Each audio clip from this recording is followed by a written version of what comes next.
Oi turma, tudo bem com vocês? Estou aqui de volta com o professor Epaminondas e essa aula 4 é composição de poemas concretos, que é um poema de Luiz Fernando Veríssimo, e a gente vai ler esse poema ideal, responder as questões a seguir, tá bom? Vou ler para vocês aqui.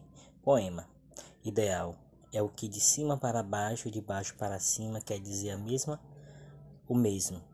Com este quer dizer o mesmo, de baixo para cima e de cima para baixo. E que é o ideal poema. Aí em seguida, na página 20, nós temos as questões, aonde nós vamos responder. Existe mais de uma forma de ver o poema? Sim. Ver a configuração do poema, ele tem várias formas, né? Ele já diz de cima para baixo, de baixo para cima. Então assim, ele dá várias formas para a gente fazer a leitura dele. Aí vocês vão observar e responder. Aí a segunda questão aqui, por que você acha que o poeta deu essa forma do poema? O que isso é uma opinião sua, tá? Essa é a sua opinião que você vai ter sobre o poema. Agora a gente vai observar e ler o poema Ovo Noveiro, de Augusto de Campos. Ovo noveiro, novo, no velho, filho em fúvios, no jaula dos joelhos, em fonte, feito, feto, dentro do centro, tá? Então, assim, com a ajuda de um adulto, né, vocês vão reler o poema coletivamente ou individual. Como a gente está no ensino remoto, a gente vai ler individual. E você vai observar e vai descrever o que você notou nesse poema. Lembrando que é uma resposta, tá, individual. E aqui a gente vai para a prática, tá certo? E aqui vocês também, como está no ensino remoto, com o professor ou professor de reforço, tá bom? Vocês vão fazer essa atividade, tá bom? Então, assim, você deve prestar muita atenção na pronúncia das palavras, depois diga ao colega o que achou do poema. Para a próxima atividade, separe um lápis de cor vermelha e um azul para fazer marcações pedidas abaixo. Então, nós temos novamente aqui o gênero, né, que é o poema. E abaixo aqui tem duas perguntinhas. Marque as vogais repetidas com lápis de cor vermelha. Marque as consoantes repetidas com lápis de cor azul. Em seguida, vocês vão fazer o que? Responder o que foi mais difícil de identificar. Vogais ou consoante? Por quê? Tá certo? Vocês vão falar, escrever o que você achar mais difícil encontrar, se for as vogais ou as consoantes, tá bom? E a gente tem aqui a nossa retomada. Essa retomada aqui aprendemos um pouco mais sobre poemas. Relembra as atividades realizadas durante a aula e responda o que você aprendeu hoje sobre poemas. Então isso aqui, outra atividade pessoal que vocês vão escrever o que vocês aprenderam, tá certo? Que vocês entenderam, que compreenderam sobre o texto, tá bom então? Hoje, gente, voltando aqui em matemática, tá? Nós vamos estar aqui na aula 2, que a gente vai comparar e ordenar, tá certo? E vamos aquecer nosso conhecimento. Então, aqui nós temos uma situação. Alguns números sumiram do quadro numérico. Você sabe dizer quais são eles? Há alguma relação de valor entre eles?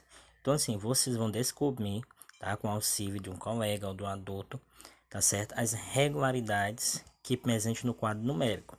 Se vocês perceberem, o quadro tá faltando 4 quadradinhos aí, faltando números. Então você vai ter que descobrir e registrar, tá, no espaço vazio do quadro numérico. Na mão na massa, tá certo? Existe a coluna do quadro numérico que você receberá. Esse quadro numérico ele vai estar lá no anexo A9, tá certo? Então assim, você vai através esse quadro, vai colocar nos espaços vazios das colunas com a numeração correta. E em seguida organizar o quadro numérico colando as colunas na sequência correta. Tá certo? Vamos colar de acordo com a sequência correta. E em seguida vocês vão discutir, tá? Pode estar discutindo com o papai, a mamãe, conversando, tá bom? E a gente tem a retomada, né? A retomada de quê?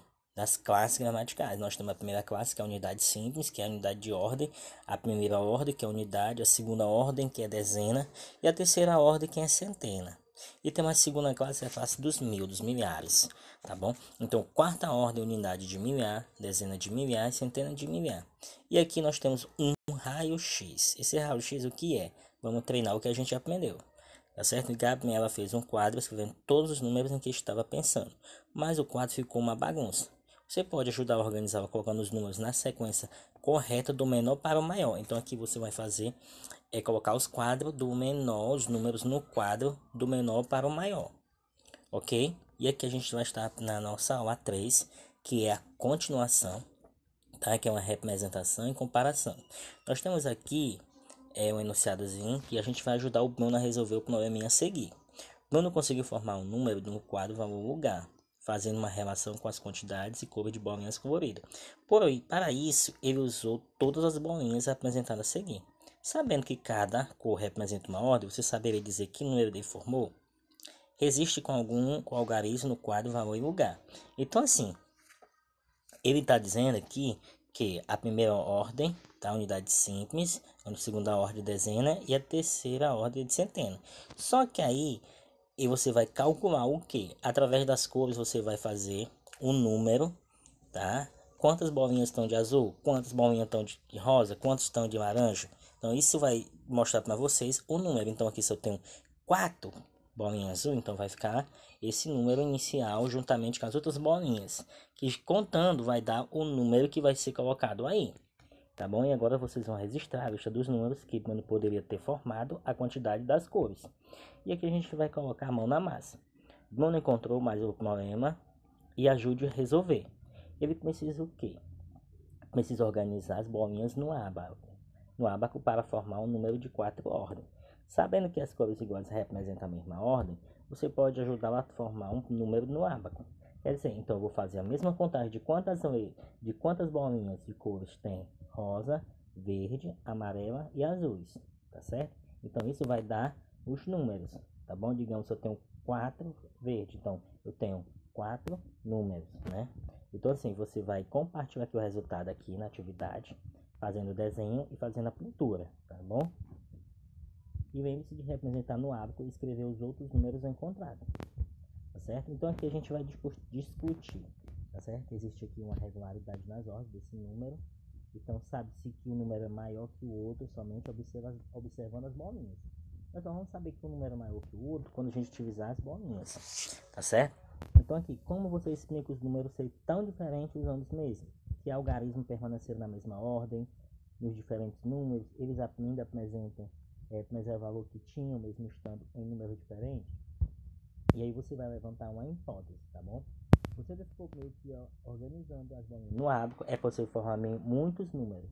Veja se o número que você formou é um dos a seguir. Então, pode-se que o número que você formou está aí ou não, tá certo? Então aqui é uma retomada que a gente vai ter o exemplo, tá? De organizar o algarismo que você encontrou em classe e ordem, tá? Você vai representar um número até a unidade de milhar. Então aqui a gente vai se preparar para um desafio. Forma um número de 4 algarismos utilizando 0, 1, 4, 8. Mas para dificultar um pouco, não é permitido repetir o algarismo na mesma posição. Então assim, temos várias formas de repetir esse mesmo número aí de várias maneiras. Só não pode estar no mesmo lugar, tá bom? Então assim, a missão de vocês terão os minutinhos para fazer essa atividade, tá bom? E aguardo o retorno da mesma. Tchau, tchau.